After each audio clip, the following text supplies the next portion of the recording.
Alhamdulillah, Allah masih memberikan kesempatan kepada mengikuti acara ini. Sebelum acara ini dimulai, baiklah akan kami sampaikan susunan acara sebagai berikut. Pertama, pembukaan, barusan sudah membuka. Kemudian pembacaan ayat suci Al-Quran yang insyaallah akan disampaikan oleh Pak kita, yaitu Ustaz Majid. Kemudian selanjutnya sambutan dari Ketua DKM dan laporannya terkait dengan kegiatan ini. Kemudian sambutan dari Ketua RW 8 dan puncak acaranya yaitu penyampaian materi yang insyaallah akan disampaikan oleh Bapak pembina kita, yaitu Dr. Samsul Bahri. Untuk mempersingkat waktu, baiklah kami persilakan kepada saudara Muhadir untuk menyampaikan pembacaan ayat suci Al-Quran. Sebelumnya pada Bapak dan Ibu sekalian, kami mohon secara hikmat kita dengarkan bersama-sama pembacaan ayat suci Al-Quran. Yang mudah-mudahan pahalanya bisa dilimpahkan kepada khusus pembaca dan juga kepada kita semua. Demikian kami persilakan.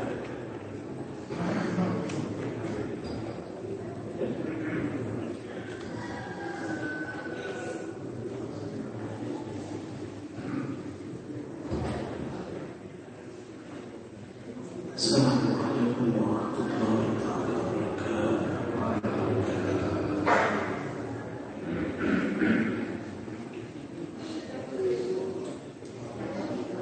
أعوذ بالله من الشيطان الرجيم.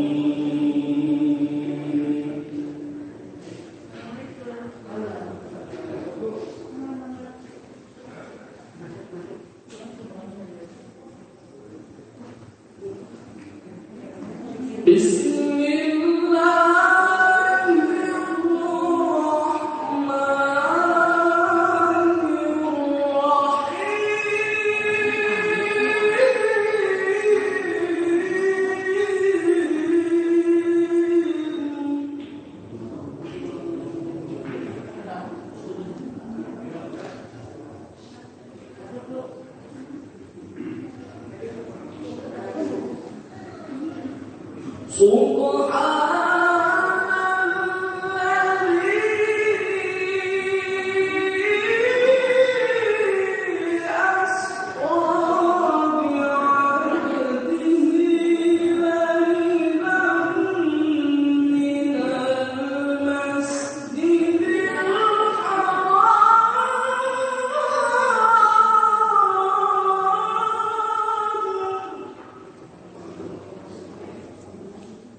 Waalaikumsalam warahmatullahi wabarakatuh.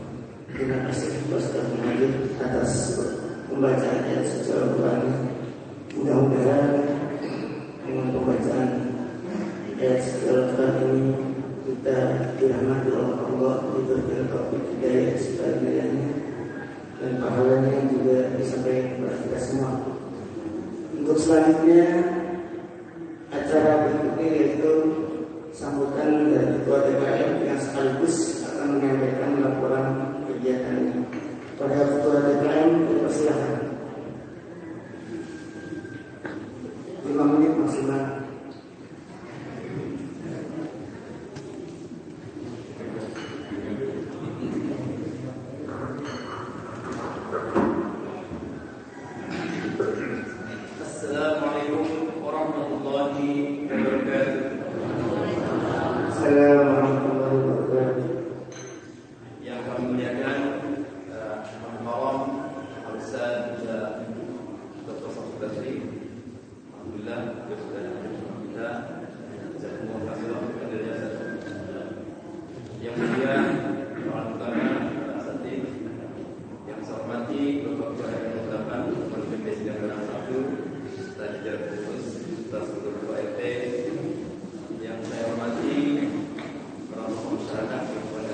korban dan bapak-bapak dan ibu-ibu jamaah Masjid Hidayah yang saya cintai dan saya banggakan. Alhamdulillahilladzi asra bi'abdihi lailan minal masjidil haram ila masjidil aqsa alladzi barakna hawlahu linuriyahu min ayatina innahu huwas samiul basir. Wassalatu wassalamu ala asrafil anbiya'i wal mursalin wa ala alihi wa ashabihi ajma'in. Amma ba'd. Alhamdulillahirabbil alamin. Segala puji dan syukur kita panjatkan kepada Allah Subhanahu wa taala atas limpahan banyak karunia kepada kita semua, khusus nikmat kita dalam keadaan iman, nikmat kita dalam berserah diri kepada Allah Subhanahu wa taala sebagai muslim, nikmat kita atas panjang umur dan insyaallah dalam keadaan sehat semua pada pagi hari ini. Dengan situasi pandemi yang masih berlangsung, mudah-mudahan Allah Subhanahu wa taala senantiasa melindungi kita semua dari terinfeksinya virus COVID. Salam dan salam semoga senantiasa membawa kepada junjungan kita Nabi Muhammad SAW, kepada keluarganya, para sahabatnya dan para pengikut yang istiqomah di dalam meninggal jalan kepada Rasulullah SAW. Alhamdulillah di tengah situasi pandemi kita masih bisa menyelenggarakan kegiatan dalam rangka memperingati terbesar Isra Mi'raj Nabi Sallallahu Alaihi Wasallam, satu peristiwa yang luar biasa, mukjizat yang terbesar setelah mukjizat Al-Quran yang kita saksikan hingga saat ini, dan satu mukjizat yang agung karena peristiwa Isra Mi'raj tidak diberikan kepada nabi yang lain, yang diberikan kepada secara khusus kepada Nabi Muhammad SAW, yang menunjukkan betapa tinggi mulia kebahagiaan Nabi SAW, sampai Nabi Musa AS pun menangis dengan Nabi SAW pada saat Isra Mi'raj. Karena kita diberikan umur pendek, tapi insyaAllah yang masuk surga itu jauh lebih banyak dibandingkan umat Nabi Musa AS. Begitu banyak peristiwa simbolis, begitu banyak hikmah yang bisa dipetik dari perjalanan Nabi SAW Isra Mi'raj ini. Oleh karena itu, kajian kita pagi hari ini insyaallah akan mengangkat pada Ustaz temanya hikmah di balik Isra Mi'raj. Mudah-mudahan dengan tema ini insyaallah bisa meningkatkan keimanan akidah kita, sekaligus meningkatkan kualitas ibadah kita. Insyaallah akan semakin meningkat hingga azal hidup kita. Amin ya Allah rabbal alamin. Kami dari jajaran pengurus TKM sekaligus juga panitia penyelenggaraan kegiatan Isra Mi'raj ini ingin mengucapkan terima kasih kepada Bapak dan Ibu jamaah Masjid Hidayah yang telah berkontribusi dan berperan serta dari persiapan penyelenggaraan dan sampai pelaksanaan. Mudah-mudahan kontribusi peran serta dari Bapak dan Ibu semua mendapatkan balasan dari Allah Subhanahu wa taala dicatatkan sebagai amal yang soleh. Tak ada gaji yang tak tetap. Kami dalam pengurus TKM Hidayah sekaligus panitia pelaksanaan penyelenggaraan kegiatan Isra Mi'raj, mohon maaf jika dalam perjalanan ini banyak hal yang tidak berkenan dan kekurangan dan sebagainya. Kami mohon yang sebesar-besarnya dan mudah-mudahan tausiah yang disampaikan nanti sekali lagi bisa meningkatkan keimanan kepada Allah Subhanahu wa taala sekaligus kualitas ibadah kita. Assalamualaikum warahmatullahi wabarakatuh. Waalaikumsalam warahmatullahi wabarakatuh. Hadirin demikianlah penyampaian sambutan dari Bapak Ketua Publik dan Ketua. Selanjutnya kami persilakan kepada Bapak untuk menyampaikan sambutan dari Bapak.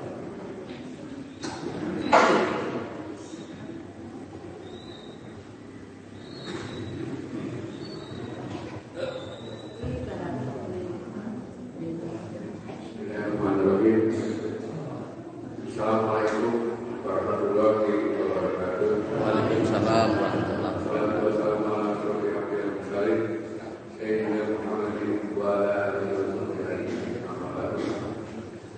Yang saya hormati Ustaz Samsul Bahri, Dr. Ustaz Samsul Bahri, SSI, MNI, yang saya hormati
keistimewaan. Salah satu keistimewaan dari bulan Rajab itu terdapatnya peristiwa Isra Mi'raj Nabi Muhammad SAW. Tepatnya pada waktu usia beliau berusia 51 tahun. Tepatnya pada tanggal 27 Rajab Rasulullah SAW dipanggil kehadiran Allah Subhanahu wa Ta'ala. Beliau berangkat dari Masjidil Haram Mekah menuju Baitul Maqdis di Palestina. Kemudian di Palestina beliau dinaikkan ke Sidratul Muntaha. Disinilah beliau mendapat perintah untuk mengerjakan sholat 5 waktu sehari semalam oleh Allah Subhanahu wa Ta'ala akan disampaikan kepada umatnya. Bapak Ibu hadirin yang saya hormati, kami atas nama Ketua RW mengucapkan terima kasih kepada Ketua DKM, Ketua Panitia, dan seluruh keluarga RW 08 yang telah berpartisipasi dalam menjalankan Isra Mi'raj Nabi Muhammad SAW tahun 1442 Hijriah. Semoga baik Bapak Ibu sekalian mendapat diterima oleh Allah Subhanahu wa Ta'ala, serta mendapat pahala yang setimpal. Saya mengucapkan juga kepada seluruh keluarga RW 08 dengan kondisi saat ini yang sedang dilanda COVID-19, hendaknya kita selalu berdoa dan menjalankan kesehatan sesuai dengan aturan pemerintah, yaitu memakai berdasarkan protokol kesehatan. Semoga kita semua yang ada di tempat ini selalu diberikan kesehatan dan keselamatan oleh Allah Subhanahu wa Ta'ala. Sekarang marilah kita dengarkan bersama-sama ceramah yang disampaikan oleh Dr. Abdul Wahid SSI MSI dengan tema tadi hikmah di balik peristiwa Isra Mi'raj. Demikian kami sampaikan. Mohon maaf. Wabillahi taufiq wal hidayah. Assalamualaikum warahmatullahi wabarakatuh. Waalaikumsalam warahmatullahi wabarakatuh. Terima kasih Pak Heru atas sambutannya. Untuk terakhir itu acara puncak penyampaian tausiah atau materi mengenai Isra Mi'raj yang insyaallah akan disampaikan oleh Bapak Dr. Basri. Kami mohon pada para hadirin sekalian kita dengarkan secara bersama dan jangan ada yang menggol, karena materi ini sebenarnya baik sekali untuk meningkatkan kepada kita mengenai pemahaman Islam dan sholat. Untuk itu kami mohon sekali lagi perhatiannya pada ibu-ibu atau bapak yang membantu waktunya bisa menjaganya dengan baik. Satu hal lagi sebelum acara ini ditutup, nanti akan disampaikan doa yang insyaallah akan dipimpin oleh Ustaz kita yaitu Bapak Ahmad Sarkudi. Selanjutnya untuk penyampaian materi pokok kami persilakan kepada Bapak Samsul Basri untuk menyampaikan materi. Kami persilakan.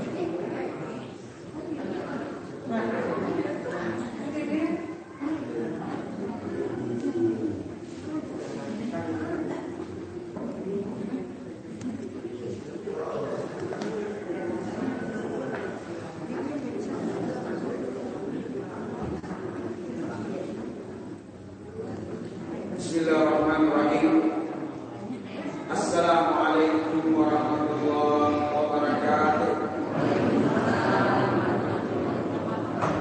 Alhamdulillah, Allahul Qahhar Al-Azizul Ghaffar, yukawwirul laila wan nahar wa khalaqal insana lil-ibtila'i wal ikhtibar liyabluwa 'ibadahu ayyuhum ahsanu 'amala fayakunu minal akhyar wa ayyuhu aswa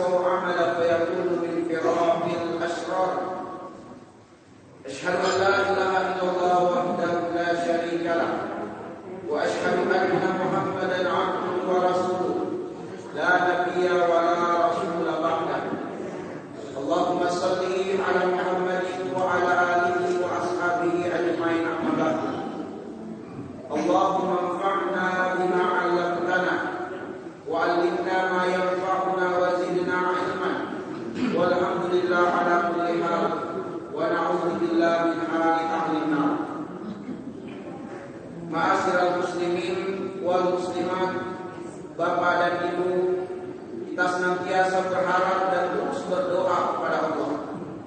Semoga Allah memanjangkan usia kita dalam kebaikan dan dalam ketaatan di sisinya. Semoga Allah Subhanahu wa Ta'ala memberkahi segala nikmat dan karunia yang diperkenankan kepada kita dari potensi-potensi keduniaan yang semakin menambah kualitas iman kita, derajat kita di sisi Allah Subhanahu wa Ta'ala. Dan semoga jamaah sekalian, keistiqomahan kita untuk selalu berkumpul, bermajelis ilmu, bersilaturahmi di rumah Allah Subhanahu wa Ta'ala ini menjadi sebab kita semua dapat berkumpul dan bersilaturahmi di dalam surga Allah Subhanahu wa Ta'ala. Ma'asyiral muslimin dan muslimat yang dimuliakan oleh Allah Subhanahu wa Ta'ala, kita bersyukur kepada Allah, kita berada pada bulan haram, bulan Rajab, bulan di mana Allah memerintahkan kita untuk mengagungkannya dan tidak menodainya dengan dosa dan maksiat. Sebagaimana firman-Nya, ya ayyuhalladzina amanu la tuhilu sya'airallahi wa la syahrul haram. Janganlah kemudian kita menodai syiar-syiar Islam dan menodai keutamaan keagungan bulan-bulan haram. Salah satunya adalah bulan Rajab. Dan bulan Rajab ini, masyarakat muslimin, ada satu peristiwa yang besar, peristiwa dahsyat, peristiwa Isra dan Mi'raj yang umat Islam memperingatinya, mengenalnya terjadi pada tanggal 27 Rajab, yaitu 2 hari yang lalu, tepatnya di hari Kamis. Ma'asyiral muslimin, adapun kemudian pada kesempatan yang sangat berbahagia ini, sedikit banyaknya kita akan menggali hikmah dari peristiwa tersebut. Dan penggalian hikmah ini adalah kita dasarkan dari firman Allah Subhanahu wa Ta'ala, yaitu surah Al-Isra ayat yang pertama yang telah kita dengarkan oleh qari kita, masya Allah, membacakan kepada kita tadi. Allah Subhanahu wa Ta'ala berfirman, Subhanalladzi asra bi 'abdihi lailan minal masjidil haram ilal masjidil aqsa alladzi barakna haulahu linuriyahu min ayatina innahu huwas samiul basir. Ketika kita merenungi kalimat subhana, pada kalimat subhana, ma'asyiral muslimin, terkandung 2 makna utama.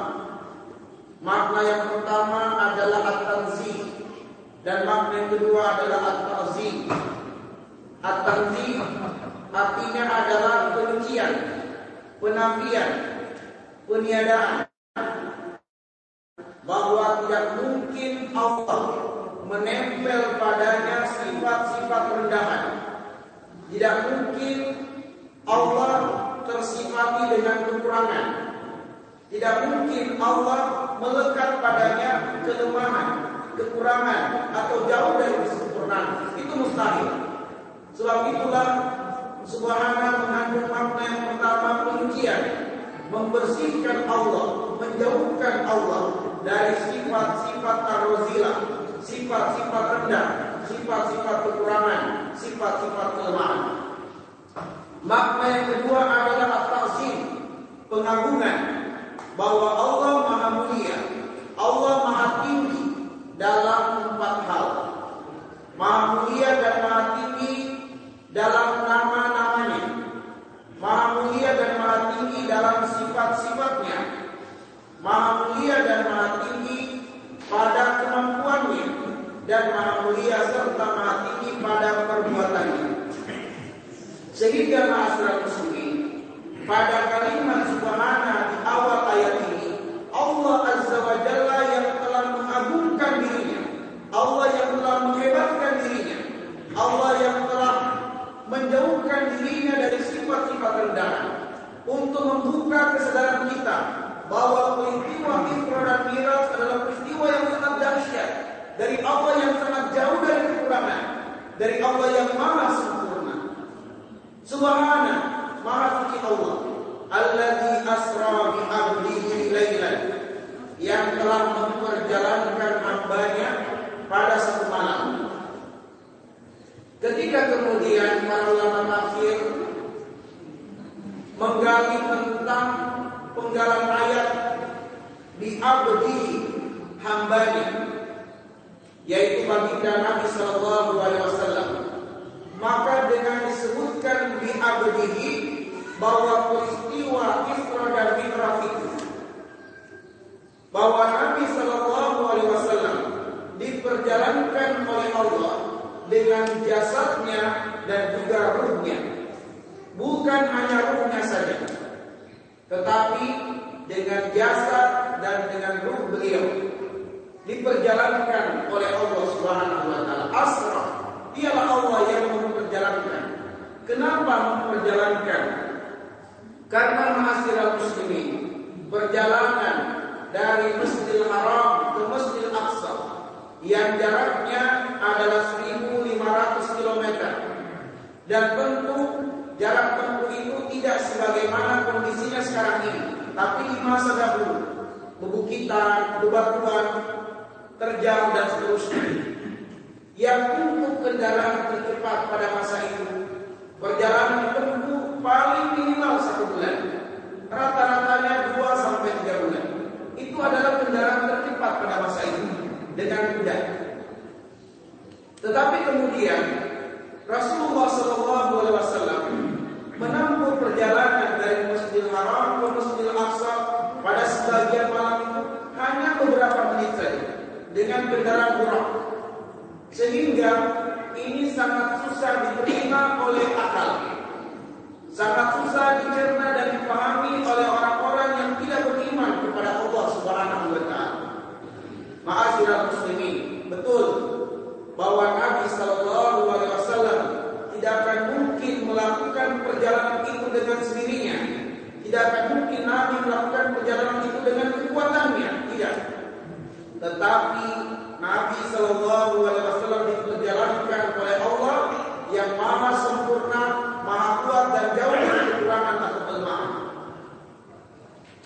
Kalau kemudian dikatakan tidak masuk akal, tidak juga dibenarkan, karena ma'asyiral muslimin, kalau diperjalankan bisa saja dan masuk akal. Sebagai contoh misalnya, ketika kita datang ke masjid ini, tidak menutup kemungkinan ada semut-semut yang ikut terbawa oleh kita, yang mungkin tadinya dari rumah semut-semut itu sedang memanjat pakaian kita atau sajadah kita, lalu kemudian dari rumah kita yang beberapa meter, mungkin ada yang 100 meter, 200 meter, sampai ke masjid ini, lalu semut itu turun bertemu dengan semut-semut di masjid dan dia sampaikan, saya dari 200 meter rumah ini, dari masjid ini. Tentu semut-semut di sini tidak percaya, mana mungkin. Nah, ma'asyiral muslimin, tidak akan mungkin kalau dengan kemampuannya sendiri.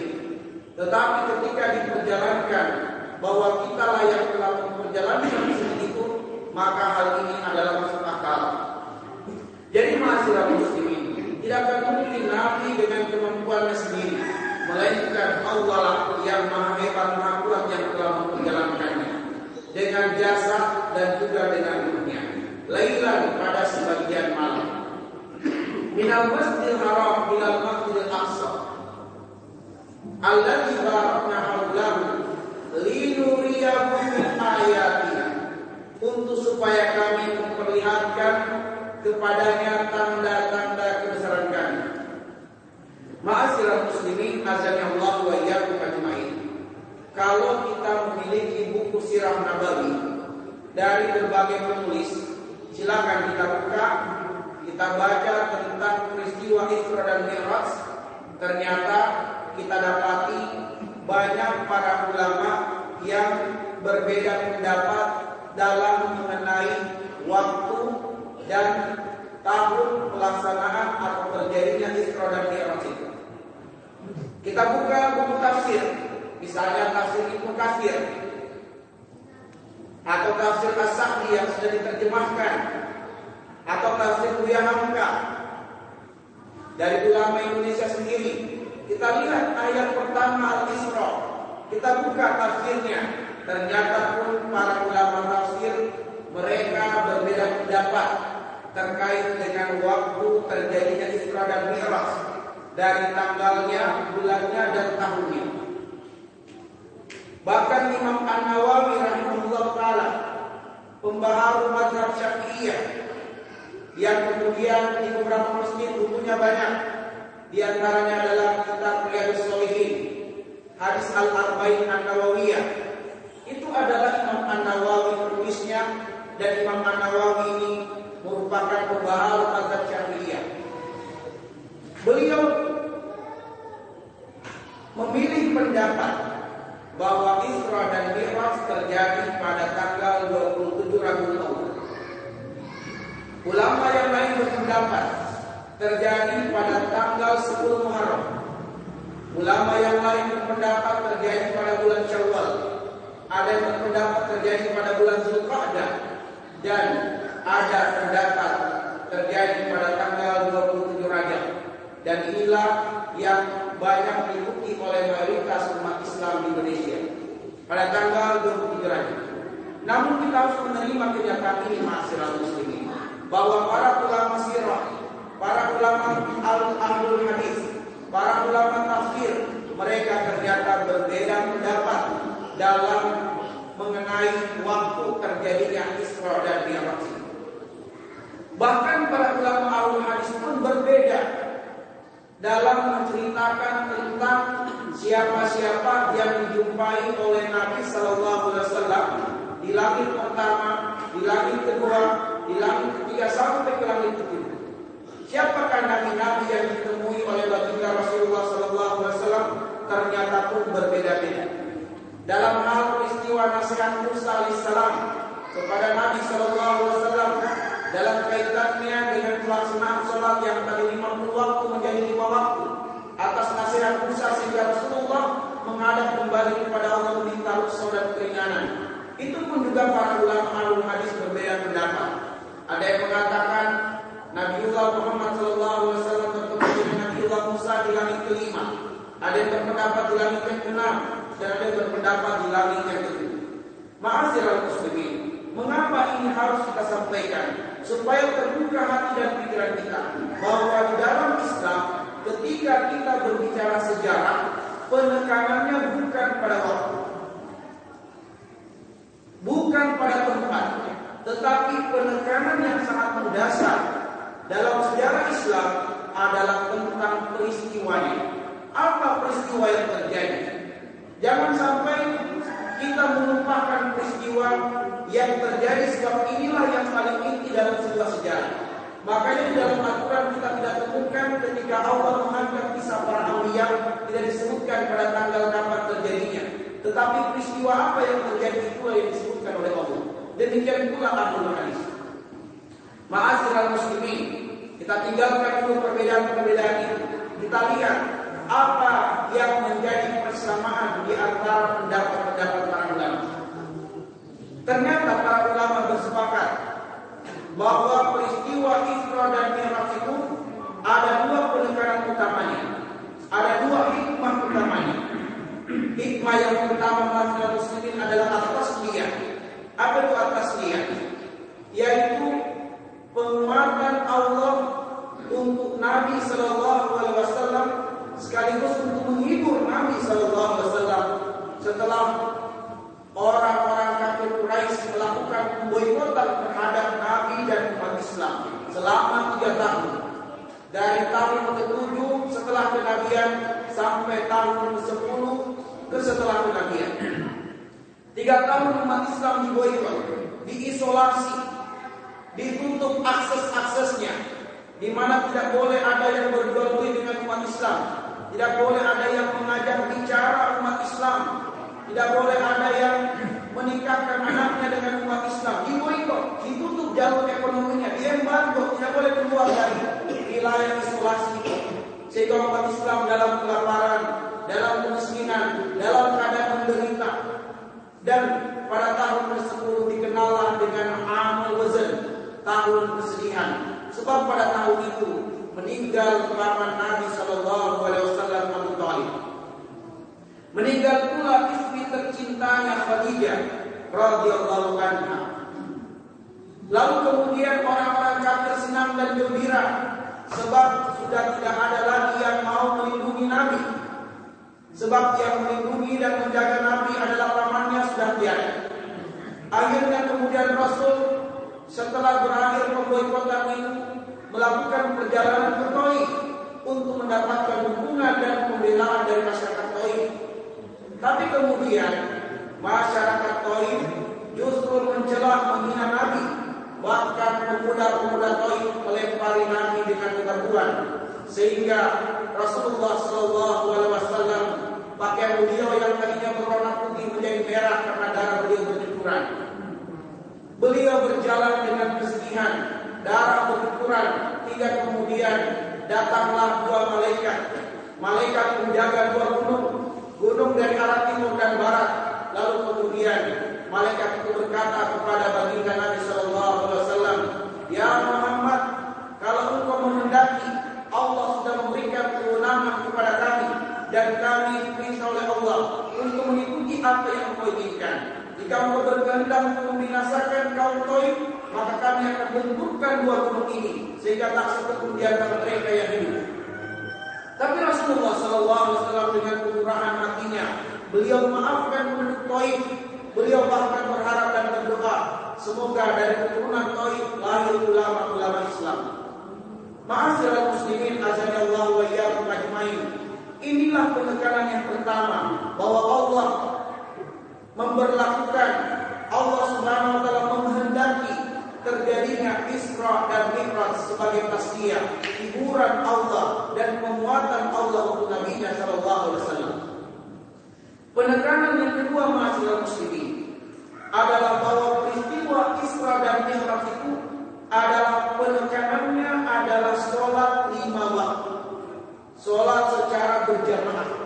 Karena ketika Rasulullah diperjalankan oleh Allah dari Masjidil Haram ke Masjidil Aqsa, apa yang terjadi di Masjidil Aqsa? Nabi SAW ditunjuk untuk menjadi imam pada sebuah sholat yang makmumnya adalah seluruh para anbiya. Sehingga ma'asyiral muslimin, Nabi kita Muhammad SAW merupakan imamul anbiya, pemimpinnya para anbiya. Sehingga peristiwa dari Masjidil Haram ke Masjidil Aqsa penekanannya adalah sholat berjamaah. Lalu kemudian Rasulullah melakukan Mi'raj didampingi oleh Jibril alaihissalatu wassalam. Apa bedanya Isra wal Mi'raj? Isra adalah perjalanan dari Masjidil Haram ke Masjidil Aqsa dengan kendaraan buraq, perjalanan vertikal. Lalu kemudian ma'asyiral muslimin buraq diikat di Masjidil Aqsa. Lalu Nabi melakukan perjalanan Mi'raj. Apa itu Mi'raj? Menapaki tangga-tangga langit.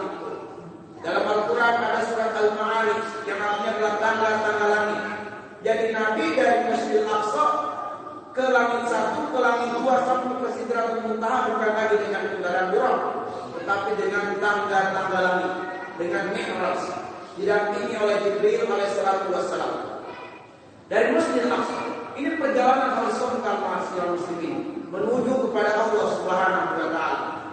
Lalu kemudian di setiap langit Nabi berjumpa dengan nabi-nabi yang tadi saya katakan. Ternyata para ulama al-hadis atau ulama tafsir berbeda. Siapa nabi yang dijumpai oleh Baginda sallallahu alaihi wasallam? Ma'asyiral muslimin, tapi intinya adalah pada peristiwa Mi'raj itu dikala sampai di langit yang ketujuh, Jibril alaihissalam berkata kepada baginda Nabi sallallahu alaihi wasallam, "Saya sudah tak mampu lagi menemani engkau hingga lebih atas daripada langit ketujuh ini, yaitu Sidratul Muntaha. Sidratul Muntaha. Saya sudah tidak kuat lagi, tidak mampu lagi, kemampuan saya sampai di langit ketujuh ini." Sehingga langsung Rasulullah sallallahu alaihi wasallam seorang diri yang tetap melakukan perjalanan mi'raj sampai ke Sidratul Muntaha, dan disitulah kemudian terjadi dialog antara Allah Subhanahu wa taala dengan baginda Nabi sallallahu alaihi wasallam. Dan pada saat itulah kemudian kewajiban salat 5 waktu diberikan oleh Allah kepada baginda Nabi sallallahu alaihi wasallam yang tadinya adalah 50 waktu. Lalu kemudian atas nasihat dan masukan Nabiullah Musa, Nabi sallallahu alaihi wasallam kembali menghadap kepada Allah hingga akhirnya Allah memberikan keringanan 5 waktu. Namun dengan kemurahan Allah, 5 waktu senilai dengan 50 waktu. Ma'asyiral muslimin, azanillahu wa iyyakum ajmain. Yang ingin kami tekankan di sini ma'asyiral muslimin dan sekaligus mengungkap hikmah terbesar daripada Isra dan Mi'raj ini adalah tentang salat 5 waktu. Kami ingin menasihati diri kami dan bagi jamaah kaum muslimin, mengapa kita harus memperhatikan dan harus menjaga salat 5 waktu. Mengapa kita harus memperhatikan dan menjaga salat 5 waktu? Ada 5 alasan. Ada 5 alasan mengapa kita harus memperhatikan dan menjaga salat 5 waktu. Alasan yang pertama, ma'asyiral muslimin, bahwa salat 5 waktu ini merupakan sebaik-baik perintah Allah Subhanahu wa taala. Sebagaimana sabda Nabi sallallahu alaihi wasallam, as-salatu khairul mawdu'. Salat adalah sebaik-baik perintah Allah Subhanahu wa taala. Renungkanlah ma'asyiral muslimin. Di dalam surat Al-Baqarah ayat yang ke-33 Allah berfirman, "Inni a'lamu ghaibas samawati wal ardh wa a'lamu ma tubduna wa ma kuntum taktumun." Allah mengikrarkan dirinya bahwa Dia Allah Maha berilmu tentang apa yang ada di langit, dan Dia Allah yang Maha berilmu tentang apa yang ada di bumi, dan Dia Allah Maha berilmu tentang apa yang ada di antara langit dan bumi. Dan Dia Allah yang lebih mengenali, lebih mengetahui, lebih mengilmui manusia luar dan dalamnya, lahiriah batiniahnya, melebihi pengenalan dan pengetahuan manusia itu terhadap dirinya sendiri. Allah telah berikrar demikian. Dan Allah menurunkan syariat salat 5 waktu. Ini berarti ma'asyiral muslimin, salat 5 waktu adalah syariat yang terbaik karena datang dari Allah yang Maha sempurna. Dan ma'asyiral muslimin, salat 5 waktu merupakan hadiah terbesar dari Allah bagi umat ini. Karena hanya syariat salat 5 waktu, saya ulang, hanya syariat salat 5 waktu yang diterima oleh Nabi SAW tanpa perantara malaikat Jibril alaihissalam. Syariat salat, syariat puasa Nabi terima melalui perantara Jibril alaihissalam. Syariat haji dan umrah diterima oleh Nabi melalui perantara malaikat Jibril alaihissalam. Syariat zakat dan syariat-syariat lainnya diterima oleh Nabi melalui perantara malaikat Jibril. Tetapi syariat salat langsung dari Allah disampaikan, diberikan kepada manusia, sebaik-baik manusia, perwakilan manusia, yaitu Nabi sallallahu alaihi wasallam. Sehingga salat 5 waktu ma'asyiral muslimin adalah hadiah terbesar dari Allah untuk manusia. Hadiah. Inilah yang pertama. Mengapa kemudian kita harus menjaga dan memperhatikan salat? Sebab salat adalah sebaik-baik perintah Allah karena datang dari Allah yang Maha sempurna, dan salat adalah hadiah terbesar dari Allah untuk umat ini. Dan karena salat ini langsung perwakilan manusia kepada Allah Subhanahu wa taala menghadap, sehingga turun syariat salat ini, maka membolehkan dan memungkinkan Nabi untuk meminta dispensasi sebagaimana usulan Nabiullah Musa alaihissalam, tidak sebagaimana syariat yang lainnya. Begitu turun syariat zakat, maka Rasulullah menerimanya tanpa ada dispensasi lagi. Begitu turun syariat puasa, Rasulullah menerimanya tanpa ada lobby-lobby lagi dengan Allah. Tapi 5 waktu ini adalah khususan masyarakat muslimin, khususan dari Allah Subhanahu wa taala, sudah diberikan oleh Allah, tapi kemudian atas usulan Nabiullah Musa minta dispensasi dan kemurahan Allah Subhanahu wa taala 5 waktu setara senilai dengan 50 waktu. Alasan yang kedua masyarakat muslimin, mengapa kita harus menjaga dan memperhatikan sholat? Karena masyarakat muslimin, sholat merupakan seutama-utama wasilah untuk berterima kasih kepada Allah atas nikmat dan karunia Allah yang tiada bertepi. Ketika kita berbicara tentang nikmat Allah, maka di dalam Al-Quran ditegaskan bahwa nikmat-nikmat Allah tidak akan pernah mampu dicatat, dan nikmat-nikmat Allah tidak akan pernah mampu bisa dihitung. Dalilnya adalah nikmat Allah tidak akan mungkin bisa dicatat oleh manusia. Surat Luqman ayat yang 37 Allah berfirman, "Walau annama fil ardi min syajaratin aqlam wal bahru yamuddu min ba'di sab'ati abhur ma nafidat kalimatullah innallaha azizun hakim." Andaikan seluruh pepohonan di muka bumi ini, dari akarnya, batangnya, cabangnya, rantingnya, dijadikan sebagai pena, wal bahru yamuddu min ba'di sab'ati abhur, lalu lautan menuju benua disatukan dijadikan tinta untuk dicatat nikmat Allah, mana tidak kalimatullah. Imam Al-Qurtubi menafsirkan, tidak akan habis tercatat nikmat-nikmat Allah, penanya akan patah, air lautnya sebagai tinta akan mengering, tapi nikmat Allah belum selesai tercatat. Innallaha azizun hakim. Dan nikmat Allah tidak akan pernah mampu kita menghitungnya masyarakat muslimin. Karena Allah berfirman di dalam surat An-Nahl ayat yang ke-18, "Wa in ta'uddu nikmatallah la tuhsuha." Andaikan kalian hendak menghitung nikmat-nikmat Allah dengan kemampuan teknologi tercanggih manusia pada saat ini atau masa yang akan datang, la tuhsuha, kalian tidak akan pernah sanggup menghitung nikmat-nikmat Allah.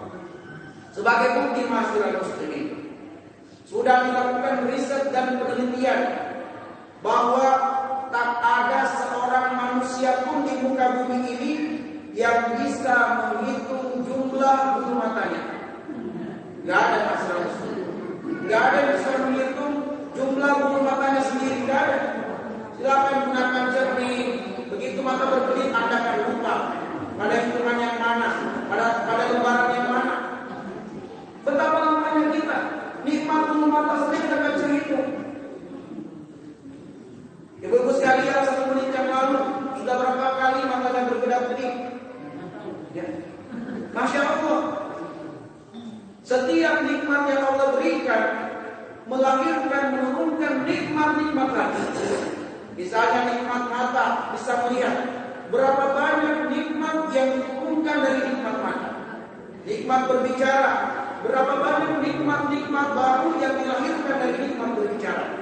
Tak mampu kita hitung masyarakat muslimin. Tahu salah sejak lahir sampai sekarang, tahu salah sejak bangun tidur sampai sekarang, setengah menit yang lalu sudah berapa banyak volume udara Allah yang lahir. Masyarakat muslimin, mampukah kita mencatat menghitung? Tidak akan mampu, tidak akan mampu. Pantaskah kita berterima kasih kepada Allah? Sangat pantas. Pertanyaannya lagi, bagaimana cara kita berterima kasih dengan Allah? Bagaimana cara kita bersyukur dengan nikmat dan karunia Allah ini? Allah mengabarkan kepada kita pada firman-Nya yang saya yakin semua kita sudah hafal di luar kepala. Inna a'tainakal kautsar. Sungguh kami, kata Allah, telah memberikan kepada engkau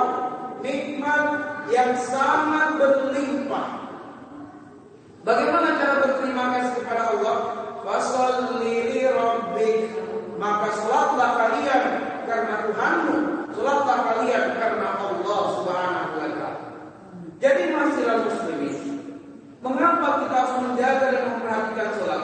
Karena Allah menjadikan sholat lima waktu sebagai wasilah, sebagai cara, sebagai sarana untuk kita berterima kasih kepada Allah Subhanahu wa Ta'ala. Kecuali orang yang sombong, merasa tidak butuh Allah, mungkin dia akan meninggalkan sholat. Tapi orang yang berakal, orang yang memahami nikmat Allah, dia akan berterima kasih kepada Allah atas nikmat yang tiada bertepi ini. Terkadang ada tetangga kita yang berbuat baik kepada kita, masyarakat muslim luar biasa. Terkadang ucapan 1000 kali terima kasih tidak bisa mewakili kegembiraan kita karena ditolong dan dibantu oleh tetangga kita. Padahal bantuan yang hanya pada satu waktu saja. Di saat kita benar-benar sedang kesulitan ditolong oleh tetangga kita, itu teringat terus. Kita sampaikan kepada anak-anak kita bahwa tetangga kita telah pernah membantu kita. Jika kita benar-benar dalam keadaan terpuruk, ditolong oleh tetangga kita, itu diingat oleh kita.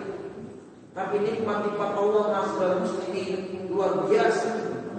Cara berterima kasihnya Allah beritahukan kita dengan sholat. Sholatlah karena Allah. Sholatlah karena Allah. Sholatlah karena Allah. Alasan yang ketiga, Nasrul Muslimin, mengapa kita harus menjaga dan memperhatikan sholat lima waktu? Karena syariat sholat lima waktu ini sangat mudah sekali. Mudah sekali. Allah berfirman di dalam surat Al-Hajj ayat yang ke-78, "Wa ma ja'ala 'alaikum fid-dini min haraj." Allah tidak menjadikan kalian dalam urusan menjalankan agama ini ada kesulitan. Bukan tafsirnya. Lihat pada penggalan ayat itu bagaimana para ulama tafsir berbicara. Para ulama tafsir mengatakan, "Wa ma ja'ala 'alaikum fid-dini min haraj." Allah tidak menjadikan kalian dalam mengerjakan sholat lima waktu ada kesulitan. Luar biasa Allah berikan kemudahan kepada kita. Diberikan rukhsah bagi mereka yang musafir, diberikan rukhsah oleh Allah untuk bisa mengqasar sholat, meringkas sholat dari yang 4 rakaat menjadi 2 rakaat. Bagi yang zul hajat, orang yang memiliki hajat, meskipun dia tidak sebagai musafir, dia mungkin, tapi dia zul hajat, punya hajat, Allah berikan rukhsah boleh baginya menjamak sholat 5 waktu. Zuhur, asar dijamak dikerjakan pada 1 waktu. Maghrib, isya dijamak dikerjakan pada 1 waktu, boleh. Ketika dia zul hajat, ada hajatnya. Ada pertanyaan-pertanyaan yang masuk kepada saya dari seorang muslimah yang akan merayakan atau melakukan pesta walimahan. Pesta walimahan dimulai pada maghrib sampai jam 9 malam. Dia bertanya, "Ustaz, gimana nih hukumnya? Saya mulai jam 5 sore atau setengah 6 sudah dirias, sudah dipercantik wajah saya, pakaian saya. Saya kesulitan kalau harus berwudu lagi. Saya membangun masjid ini, jangan sampai mereka tidak sholat. Mereka boleh menjamak pakaiannya, tubuhnya mungkin belepotan dengan cat atau dengan hal-hal yang kotor, sehingga kesulitan dia kalau harus berulang-ulang. Sehingga masih muslim boleh. Atau sekalian dia zuhur karena sudah terlanjur belepotan, nantilah setelah di waktu asar dia membersihkan diri, baru zuhur dan asar sudah pulang. Besok lagi lanjutkan kerjanya. Boleh, namanya zuhur hajat. Bahkan masyarakat muslimin, supaya masyarakat kita tidak tabu dengan satu sunnah Nabi SAW. Ketika kita sholat maghrib dan isya di masjid ini, tiba-tiba di waktu maghrib hujan deras turun masyarakat muslimin, maka sebaiknya imam mengumumkan kepada jamaah, "Alhamdulillah kita sudah sholat maghrib, sekarang hujan deras turun. Ayo kita ikutkan sunnah Nabi, kita jamak dengan isya." Jamak masyarakat muslimin. Kenapa? Supaya umat kita itu tahu bahwa ini sunnah Nabi. Ini adalah rukhsah yang Allah berikan, dan Allah senang apabila umat ini mengambil rukhsah dari Allah Subhanahu wa Ta'ala. Maghrib dan isya dijamak ketika hujan deras turun. Jamak.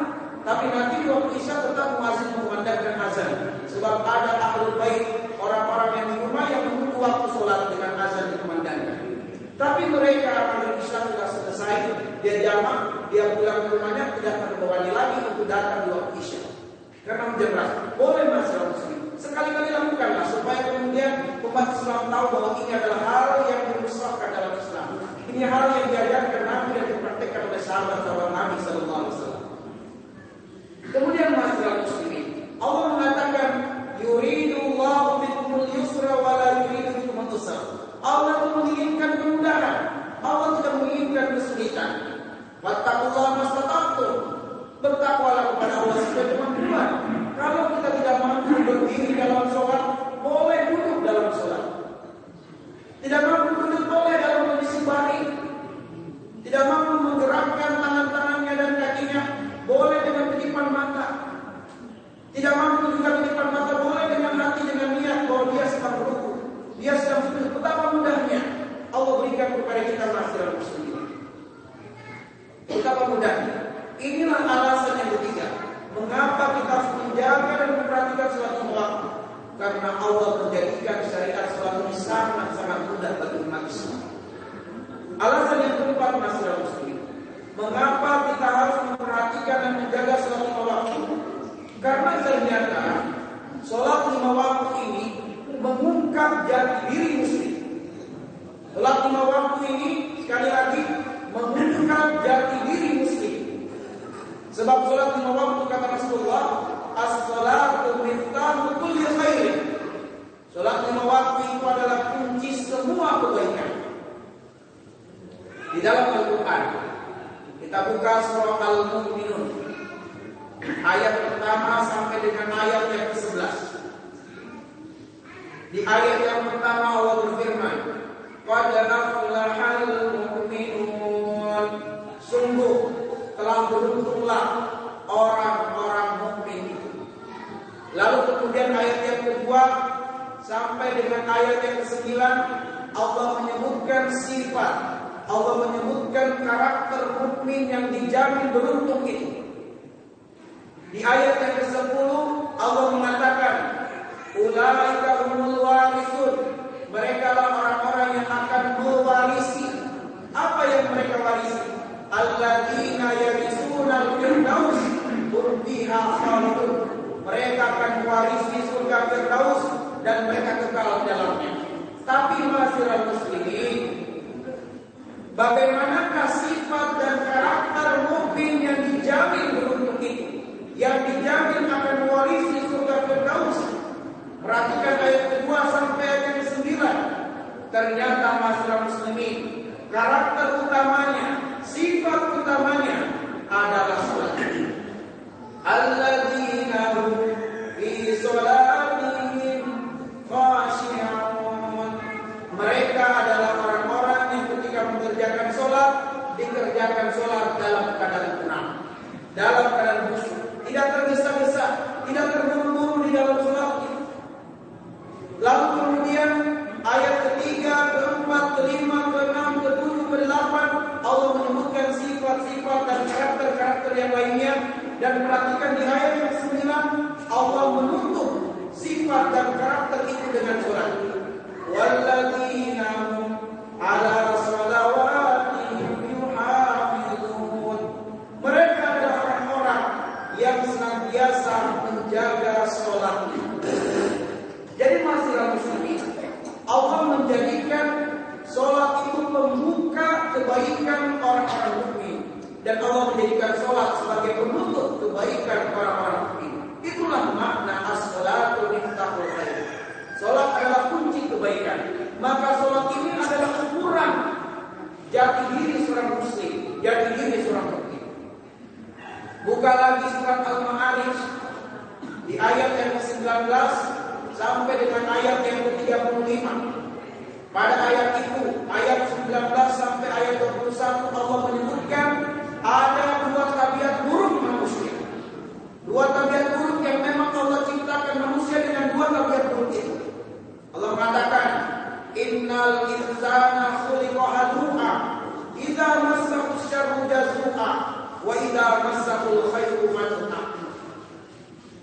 Sungguh manusia diciptakan oleh Allah dengan tabiat yang suka berkeluh kesah.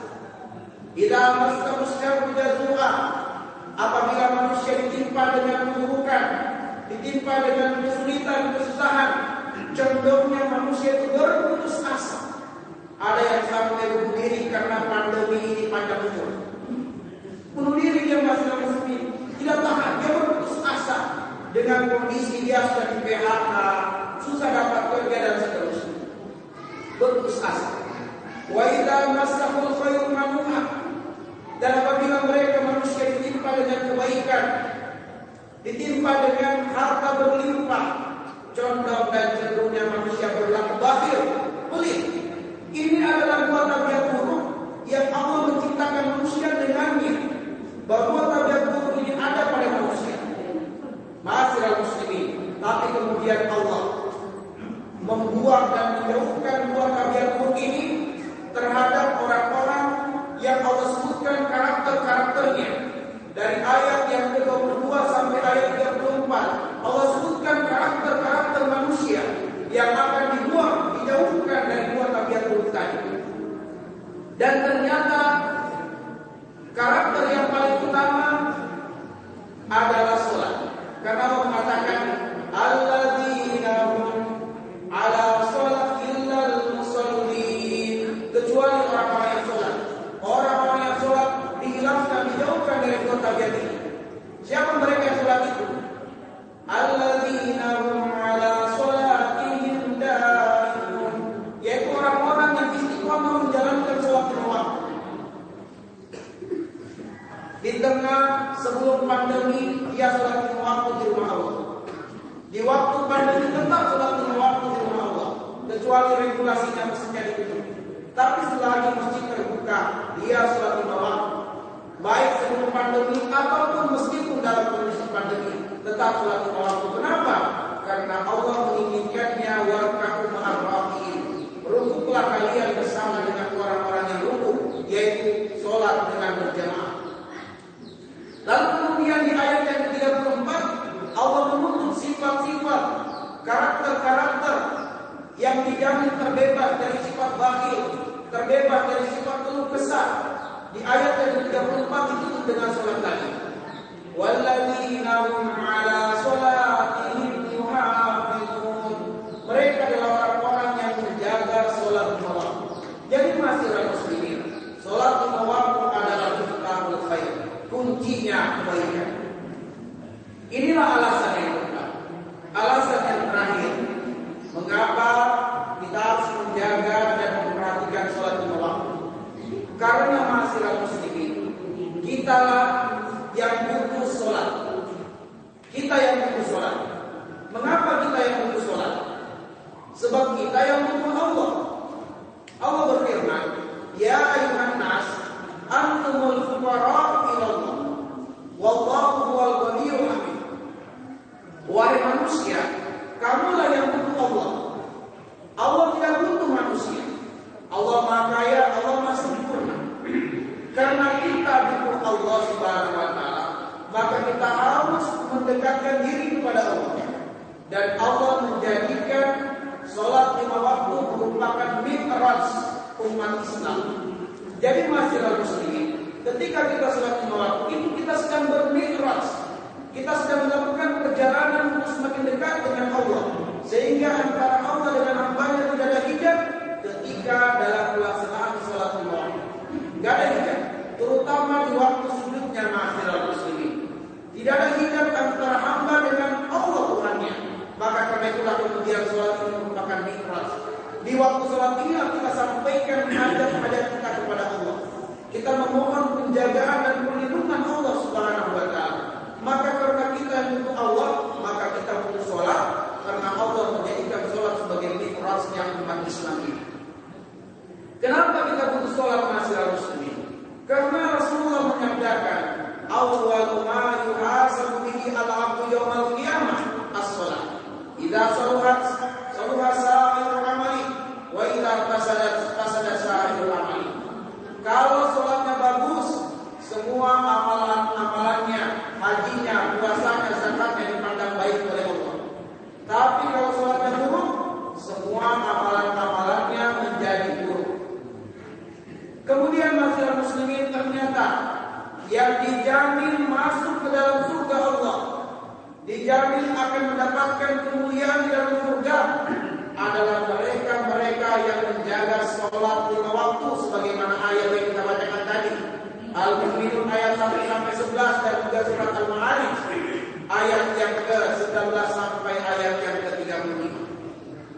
Dan ternyata masyarakat muslimin di dalam surat Al-Mudaththir ayat yang ke-38 sampai dengan ayat yang ke-44, apa penyebab utama banyak umat Islam dicampakkan, dihinakan di dalam neraka?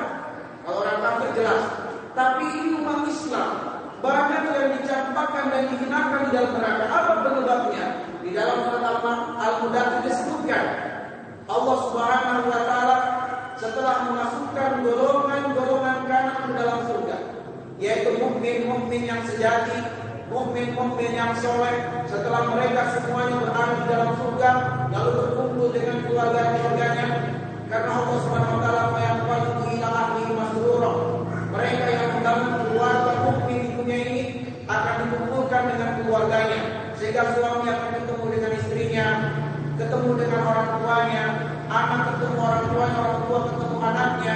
Setelah mereka berkumpul bersama keluarganya, mereka cari tetangga-tetangganya, mereka cari teman-temannya, mereka cari sahabat-sahabatnya, saling cari mencari. Itu pekerjaan pertama Rasul, cari dulu keluarganya yang mereka kenal di dunia, lalu mereka bersilaturahmi, sehingga apabila mereka tidak menemukan ada orang-orang yang mereka kenal di dunia tidak ada di dalam surga, mereka akan bertanya kepada Allah, mana nih keluarganya, kenapa tidak ada di dalam surga? Mana nih tetangganya yang sangat baik sama dia, kenapa tidak ada di surga? Mana nih tetangga-tetangganya, teman-temannya, sahabat-sahabat majelis ilmunya, kok tidak ada di dalam surga? Mereka bertanya-tanya. Bahkan dalam hadis Nabi ada di antara jamaah yang mencari ustadznya, dan ustadz mencari jamaahnya, ustadz mencari nanti. Ketika mereka tidak menemukan orang yang mereka cari di dalam surga, mereka mengadu kepada Allah, ya Allah, di manakah orang-orang ini ya Allah? Maka Allah memperlihatkan ternyata orang itu ada di dalam neraka. Itu di surat Al-Ma'arij. Sehingga para ulama ahli tafsir, ahli hadis semua sepakat bahwa penghuni surga bisa melihat penghuni neraka, penghuni neraka bisa melihat penghuni surga. Ayatnya sangat banyak, baik di surat Al-A'raf ataupun di surat Al-Mudaththir ini. Terjadi dialog bahkan antara penghuni surga dan penghuni neraka. Sebagaimana kita hari ini bisa berdialog dengan keluarga kita yang sedang ihram di Mekah, yang sedang melakukan tawaf bahkan, yang sedang berada di tempat yang lain di negara yang kita bisa berdialog, kita bisa berkomunikasi. Begitu pula penghuni surga dan penghuni neraka. Walaupun zamannya, waktunya, keadaannya berbeda, mereka bisa berkomunikasi. Sehingga tatkala penghuni surga mendapati orang-orang yang dicarinya itu ada di dalam neraka, mereka akan bertanya-tanya, masalahnya fi saqar, apa yang menyebabkan kalian terhinakan, tercampakkan di dalam neraka? Ternyata masyarakat muslimin, jawaban tulus, jawaban polos penghuni neraka itu yang pertama adalah qalu lam naku minal musallin. Dahulu ketika di dunia kami melalaikan dan meninggalkan sholat 5 waktu. Ini penyebab pertama dan penyebab utama serta penyebab kebanyakannya umat Islam dihinakan, dicampakkan ke dalam neraka karena melalaikan sholat 5 waktu masyarakat muslimin.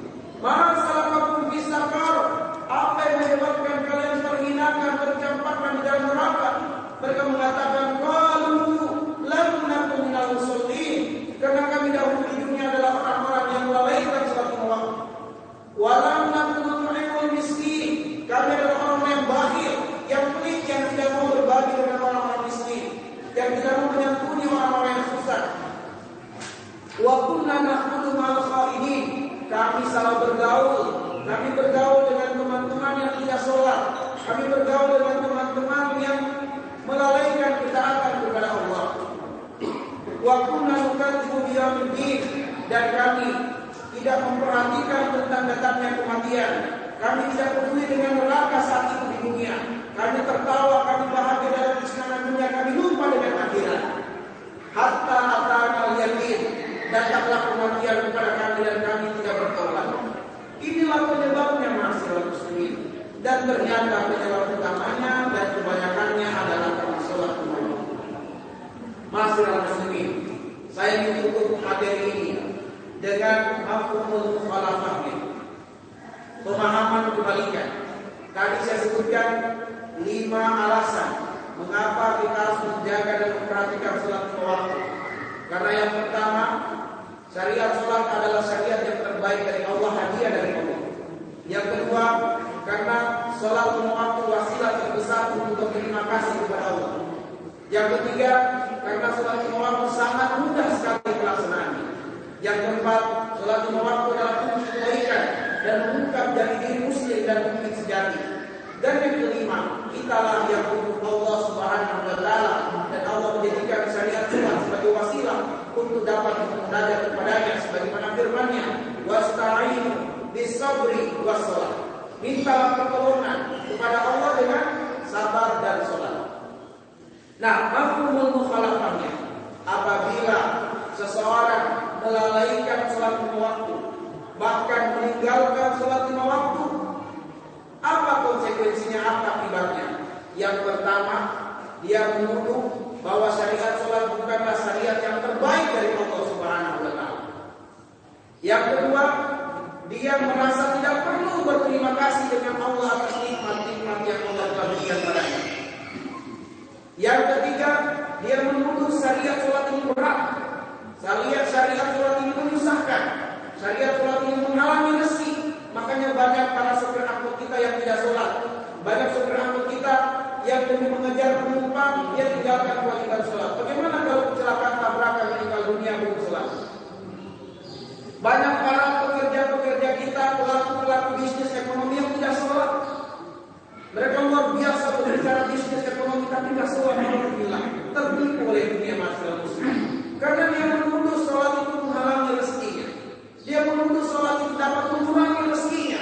Padahal di dalam surat Toha ayat 632 mengatakan, wa'mur ahlaka bis-sholati wastabir 'alaiha, la nas'aluka rizqan nahnu narzuquka wal 'aqibatu lit-taqwa.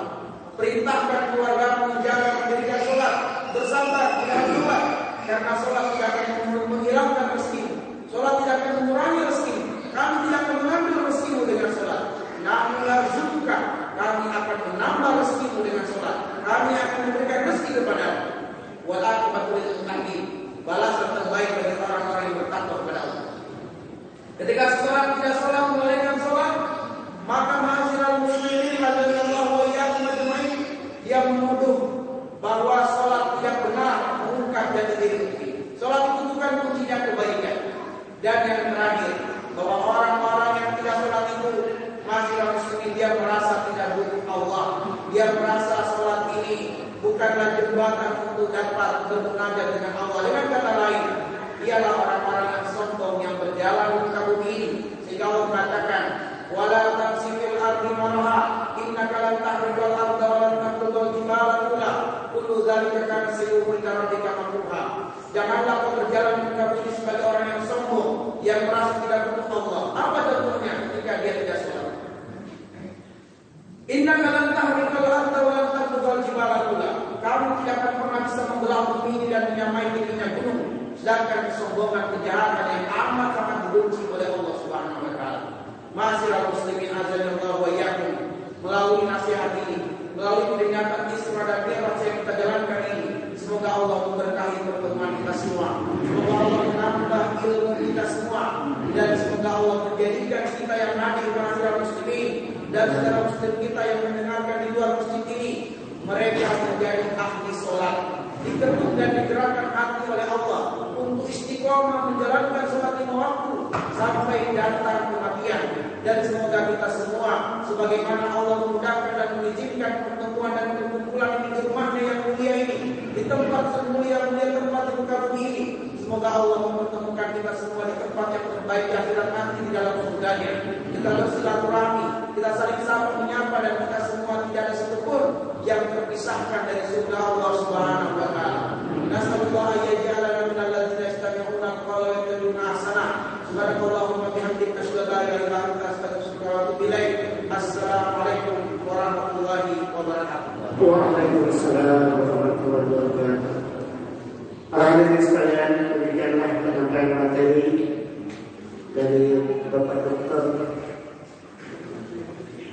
Tasbih mudah-mudahan yang bisa bermanfaat semua buat kita. Dan untuk penutup kami persilahkan kepada Bapak Saifuddin untuk memberi doa.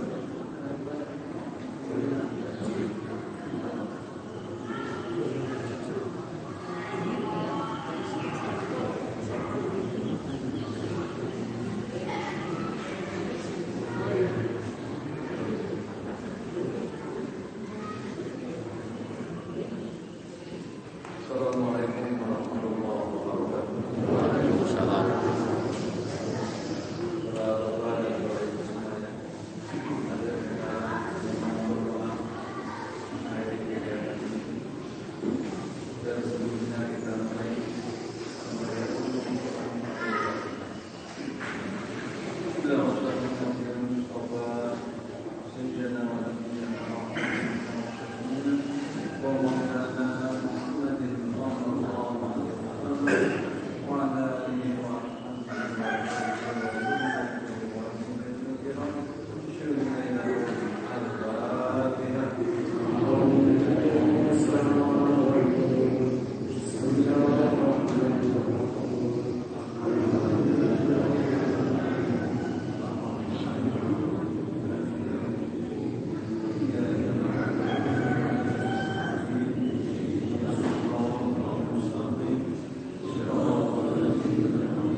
Amin amin ya rabbal alamin. Alhamdulillah, terima kasih Pak atas doanya. Demikian para hadirin sekalian, berakhirlah kita dengan bacaan doa terakhir. Kami sebagai panitia mohon maaf bila ada kekurangan. Karena Allah salam dari kami. Akhirul kalam.